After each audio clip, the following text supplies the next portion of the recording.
වල් බල්ලෙක් ඉන්නවා නාටු බල්ලෙක්. ගෙදරක ඉන්න හොඳ ඇල්සේෂන් බැල්ලියක්. දැන් මේ දෙන්නගේ නෙත ගැටිලා නෙතට නෙත යා වෙනවා. යා වෙලා මේ ඉතින් වෙනවා. බල්ලෝ ගෙවල් වල මේව වෙනකොට අයියෝ දැන් අම්මලා හැම ඉන්නකොට විලි ලැජ්ජායි බෑ. දැක්කේ නෑ වගේ ඉන්න. ඇයි දවසක් අර ගොන්නු දැන් හරක් දැන් ගෑනු වැස්සිගේ පිටේ නගිනවා අනිත් එක. හරිද? ඔව් මේ ඔයාලා ලැජ්ජ වෙන්න එපා.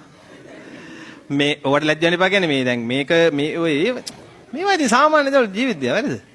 දැන් ඔන්න මේ වැස්සිගේ පිටේ වස නගිනවනේ. ළමයෙක් දැන් බලන් ඉන්නවලු මේක.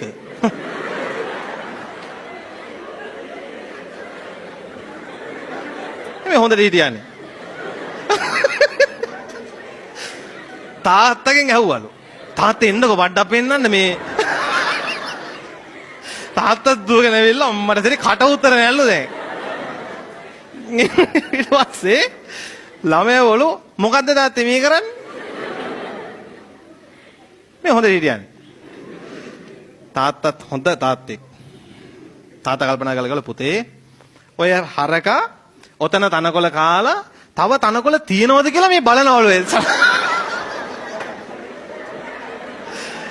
ඒ වගේ තමයි.